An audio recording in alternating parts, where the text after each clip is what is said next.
What's going on, guys? Welcome back to the channel and another video. This one we are talking about the TopOak Rooftop Tent. I have a very special place in my heart for budget rooftop tents, for wedge style rooftop tents. One of the most popular videos on my entire channel that I've ever uploaded is a review on a Amazon special cheapo budget hard shell rooftop tent. And so here we are back again to not do an updated review on that specific tent, but to talk about a new one, a new kid on the block, the TopOak Hard Shell Wedge Rooftop Tent. And before we get too far into the video, I do just want to be really upfront and transparent with you guys about my thoughts, my opinions, and perspective on this tent. And I gotta say, as the title alludes, I do believe that this tent that we're reaching the pinnacle of budget-friendly rooftop tents. I feel like we're onto something in terms of maxing out the value that you get for the price that you pay. It's kind of phenomenal, especially once you start comparing these tents to some of the more expensive name brand options out there that also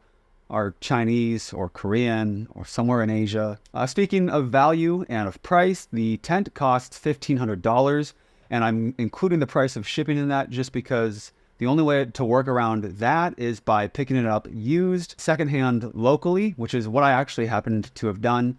So thank you to the Overland engineer, who happens to be another YouTuber himself here based out of Minnesota. And so I'm glad to have picked up that tent, and it was a way to save me a little bit even more money on this tent. So as I alluded to, this video is not bought and paid for. There have been no exchanging of free items from any companies. So all these thoughts are my own. And they still would be even if a sponsor was helping out the channel today. Next, we're just going to do a overview of the tent, what it comes with, kind of a snapshot of the tent and its features. So obviously I'm going to be reading stuff here off of my phone because it's got a lot of stuff to remember. So you've got a pop-up wedge style hard shell rooftop tent weighing in at 175 pounds. It comes with tons of accessories like a decent quality mattress, a telescoping ladder, a shoe bag, LED light bar, luggage bars, necessary mounting hardware, and a lockable key, upgraded latches, as well as some pretty solid interior storage solutions. This subcategory of wedge-style rooftop tents is really unique because of the added headspace that it gives you, replacing the kind of pop-out awning and just turning it into usable interior space. For me, I'm 5'4", 5'5", I'm wearing shoes, but I normally am not inside of the tent. And I can kind of stand up almost all the way. For most of you guys out there, my tall kings out there, you probably won't be able to stand up in this tent. But it does make changing clothes a little bit easier. Next, kind of talking about the tent and the process in which you must undergo to actually mount it onto your dang truck. The thing that saves a lot of time and headache is when you're about to mount it up, take the crossbars off of the roof rack, so unbolt them, measure up those distances and all of that, and then mount the crossbars onto the tent while it's on the ground. That way you can really torque down stuff and get better access to hardware. It's kind of difficult once you're up there with the tent and you're trying to stick your hand underneath the roof rack in between your roof and get all the perfect angles to like tighten these screws. It can get really annoying. One gripe that I have that probably isn't the tent's fault, but mine and physics, is that it had some very noticeable rattle when you were going over bumps or even just going on like a slightly not perfect road. The tent and the roof rack would rattle significantly. There was some stuff that I tried to do to kind of dampen out the sound, but I think the core issue was that I mounted the crossbars onto the tent too close together. And so on either end, the weight of the tent was just kind of making it rattle, which makes a lot of sense if you think about the physics of it and leverage. So if you extend the distance in which you mount the tent to the crossbars out as far as possible, I think it will ground the tent better and therefore have it be kind of wobbling front to back a bit less when you're driving down roads. If you still have that issue of the rattling noise coming up from above your head, what you can do is just mount some like rubber pieces or rubber trim. I used duct tape just rolled over a bit to kind of dampen the sound and the vibration and the contact of metal on metal. And so that would likely help you out as well there. Another thing of note is with the mounting hardware that it comes with, it's not the greatest quality. The bolt that interfaces with the aluminum piece that mounts into the rooftop tent's channels that actually hold it to the truck, it's really easy to strip that aluminum out from the force of the bolt wanting to spin, and then it just strips it out. So not the greatest quality. However, I didn't see any issues with the actual strength and rigidity and ability to hold the tent onto the roof rack. I trust the strength of it. Just make sure that you're a little bit careful when you are twisting things and tightening things up. With hard shell rooftop tents, especially the wedge tent, convenience and ease of setup is one of the reasons that you would want to reach for this. Also, they look the coolest on SUVs. They don't work the greatest for trucks with beds unless you have a really good like bed topper solution. Setting the tent up is kind of a dream. The extra feature of having that, it kind of looks like a roll bar, but the metal bar that actually extends the tent outwards and upwards, giving you that extra headroom. It only adds an extra like 30 seconds to get that set up. The poles that come along with it. The latches on the tent are actually like really excellent. They're kind of the newer upgraded style, and it makes it super, super easy to actually close the tent. You don't necessarily have to be like sitting on top of the tent just to get the latches to lock up and therefore unlock as well. So it's just easier all around. My gas struts weren't the strongest.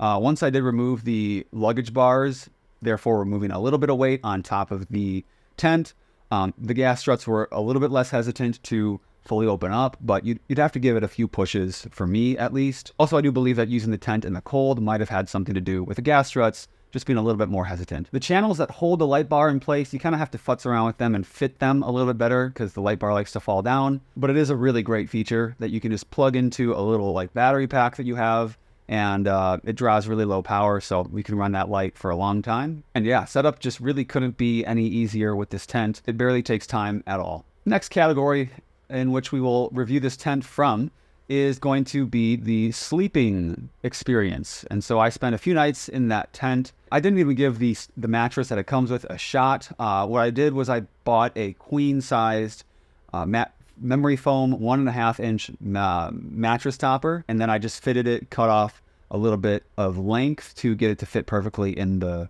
rooftop tent. And so I used that in combination with the stock mattress that it comes with. I also did forget to mention that it comes with a condensation mat to help eliminate like any mold or kind of nasty condensation from developing underneath your mattress. And so that's a great added value. Normally those things sell for 80 to 100 bucks if you have to get them separately. And so sleeping with the foam mattress topper as well as the stock mattress that it came with, it's going to be perfect for back sleepers, like super perfect. How I sleep is I fall asleep on my back and then I wake up a few hours later on my side, and I have a really, really bad like shooting pain down my hip because of how the foam collapses and then all of my weight is on my hip. So the sleeping experience left a little to be desired from me just because of the kind of sleeper that I am. When it comes to like wind noise and rattling, everything was fine. The waterproofing of it was excellent. Raining moderately hard for about 3 hours, and then it just turned into snow for about 7 hours after that. And through all of the different kinds of precipitation, nothing was able to penetrate through the canvas or the taped seams. Everything was really sealed up nice. And that was pleasant to see, that the quality of the fabric as well as the zippers and the seams. Lastly, we're going to talk about value, the accessories, options for upgrades, the stuff that comes with it. So I think this tent is like very, very accessory rich. The shoe bag is quality enough. The condensation mat is a nice touch. The light bar was a pleasant surprise to find. The luggage bars, everything is just, the attention to detail in this package that they've created, I think is just pretty phenomenal. One of the new upgrades that they have released that I wish I would have been able to try out when I had the tent is they have an insulation package where you're able to put up insulation on all of the walls of the tent. And I believe the ceiling, if I'm not mistaken, to really maintain a higher R value when you're doing winter camping.